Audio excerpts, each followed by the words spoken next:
अस्सलाम वालेकुम। उम्मीद है सब खैरियत से होंगे। आज की वीडियो स्टार्ट करने से पहले एक छोटा सा इंसिडेंट शेयर करूँगी आप लोगों के साथ। थोड़ी देर पहले ही मेरे पास एक पेशेंट आई थी, वो सम डिप्रेसिव इलनेस का शिकार थी। उनकी जब मैं हिस्ट्री वगैरह ले रही थी तो वो बता रही थी कि उनका 22 साल का बेटा रिसेंटली उसकी अचानक मौत हो गई। तो वो उसकी कंडीशन बता रही थी और वो जो उसके सिम्टम्स बता रही थी, जो अचानक उसकी डेथ हुई है उससे पहले जो उसको सिम्टम्स आ रहे थे वो एक्सप्लेन कर रही थी। तो मैं वर्ड टू वर्ड आप लोगों को बताती हूँ। वो ये कहती हैं कि वो काम कर रहा था, अचानक उसको छाती में दर्द हुआ और शदीद दर्द हो रहा था छाती में, उसको दबाव पड़ रहा था और वो इशारे कर रहा था कि मेरा दर्द जो है वो मुंह की तरफ जा रहा है, बाजू की तरफ जा रहा है। इसके साथ उसको बहुत ज़्यादा पसीना आ रहा था और उसको एक दो दफ़ा उल्टी भी हुई है। हमने उसको कहवा वगैरह पिलाया, उसको नहीं आराम आया। फिर हमने उसको सिरप दिया, उससे भी उसको कोई फ़र्क नहीं पड़ रहा था। 2 घंटे उसको लगातार ऐसा ही दर्द रहा है और उसके बाद जाके उसकी सांस फूलना शुरू हो गई और उसकी सांसें बंद हो गई। अब ये इंसिडेंट शेयर करने का ये मकसद था कि यहाँ पे वो जो एक एक वर्ड बता रही हैं वो टिपिकल चेस्ट पेन शो कर रहा है। एक एक अलामत जो है वो चीख के कह रही है कि भाई मैं हार्ट अटैक हूँ, मुझे कोई प्रॉपर ट्रीटमेंट दे दो। लेकिन वो उसको डायग्नोज नहीं कर सके, उसको मैदे का दर्द समझ के ट्रीट करते रहे और इन दी एंड जो है पेशेंट हार्ट फेलियर डेवलप करके एक्सपायर हो गया।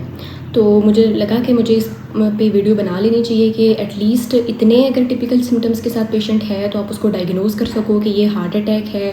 फिर आपको हार्ट अटैक की क्या ट्रीटमेंट करनी है, फ़ौरन फ़र्स्ट एड क्या करनी है और फिर हॉस्पिटल में उसका क्या क्या प्रोटोकॉल फॉलो होगा, ये चीज़ें आप लोगों को बेसिक पता होनी चाहिए। अच्छा, हार्ट अटैक में एक तो सबको पता है कि छाती में दर्द होता है, लेकिन ये देखेंगे हर छाती का दर्द हार्ट अटैक नहीं होता। हार्ट अटैक में जो छाती का दर्द होता है उसको टिपिकल चेस्ट पेन कहते हैं।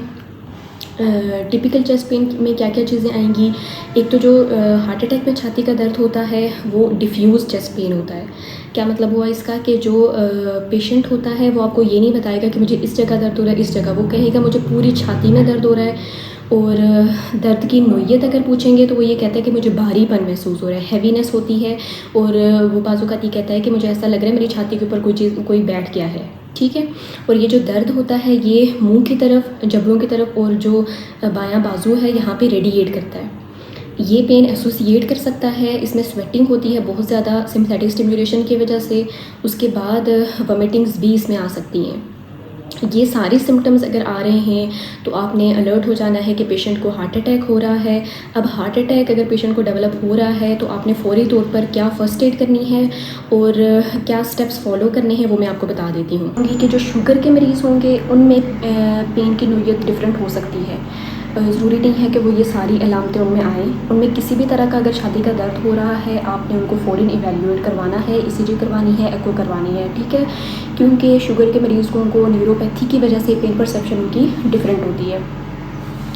अच्छा, हार्ट अटैक होता क्यों है? हार्ट अटैक में जो दिल की नालियाँ होते हैं जिन्हें कोरोनरी आर्टरीज़ कहते हैं, उनमें किसी भी तरह का ब्लॉकेज हो जाता है, क्लॉट्स वगैरह बन जाते हैं, जिसकी वजह से वो जो शरियानें जिस एरिया को, जिस दिल के जिन पट्टों को सप्लाई कर रही होती हैं वो ख़त्म हो जाती है, ऑक्सीजन नहीं पहुंच रही होती, जिसकी वजह से पट्टे बैठना शुरू हो जाते हैं और ये सारे मसले शुरू होते हैं। तो यहाँ पे देखेंगे जब ये वाली अलामात आ रही होती हैं उस टाइम पे पेशेंट को हार्ट अटैक, तकरीबन जो नालियाँ हैं वो 70 to 80% ब्लॉक हो चुकी होती हैं।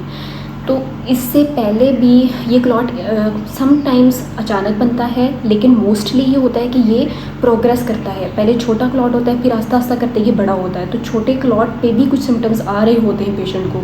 मतलब क्या हुआ कि आप हार्ट अटैक की अलामात जो होती हैं पेशेंट में वो कुछ अर्सा पहले से आना शुरू हो जाती हैं, तो आप हार्ट अटैक को अर्ली डायग्नोज भी कर सकते हो।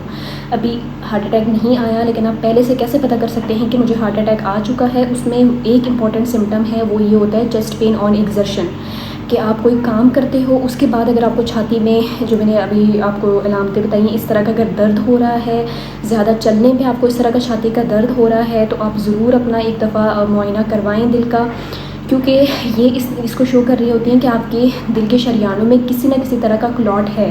अब वो क्लॉट छोटा होता है इसलिए वो एकदम इन अलामात से प्रेजेंट नहीं करता। जब वो क्लॉट प्रोग्रेस करती है 70 to 80% आर्टरीज ब्लॉक हो जाती हैं, उसके बाद हमारे पास वो इन सिम्टम्स के साथ प्रेजेंट करता है। अच्छा, दिल का जो हार्ट अटैक है इसके रिस्क फैक्टर्स कौन कौन से हैं? इसके रिस्क फैक्टर्स में डायबिटीज़ आती है, ब्लड प्रेशर है, स्मोकिंग है और कोलेस्ट्रॉल, जो हाइपरलिपिडीमिया वगैरह है, ये सारी चीज़ें आती हैं। तो आपके घर में अगर कोई शुगर का मरीज़ है, ब्लड प्रेशर का मरीज़ है, कोलेस्ट्रॉल के मसले हैं या कोई स्मोकिंग वगैरह कर रहा है, तो आपने ये जो अभी मैं आपको मेडिसिन बताऊंगी इनका आपके पास एक बॉक्स ज़रूर होना चाहिए। और ये अलामतें अगर आपके में खुदा न खास्ता आपके मरीज़ को आ रही हैं, तो आपने फ़ौरी तौर पर उनकी फ़र्स्ट एड करनी है। उसके बाद आपको ये पता होना चाहिए कि आपके अराउंड कौन सा ऐसा हॉस्पिटल है जहाँ पे आप दिल के मरीज़ को लेके जाएंगे तो उसका ट्रीटमेंट हो सकेगा। ठीक है। अच्छा, फ़र्स्ट एड में सबसे पहले आपने क्या करना होता है, एक पेशेंट को आप इमोबिलाइज़ कर देंगे। जहाँ पे पेशेंट है आप वहाँ पे उसको लिटा देंगे। पेशेंट को ज़्यादा हरकत नहीं करवानी, चलाना फिराना बिल्कुल नहीं होता। ठीक है। इवन आप वॉशरूम तक पेशेंट को नहीं लेके जा सकते, अपने पेशेंट को उठा के लेके जाना है। ठीक है।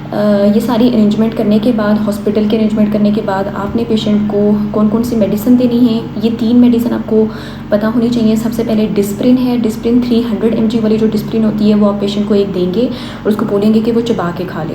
ठीक है। यहाँ पे देखें कि क्योंकि हम फर्स्ट एड कर रहे हैं, हमें फ़ौरी इफ़ेक्ट चाहिए, तो हम उसको चबाने का कहेंगे। उससे ये होता है कि जो अब्जॉर्प्शन होती है वो जल्दी हो जाती है। ठीक है।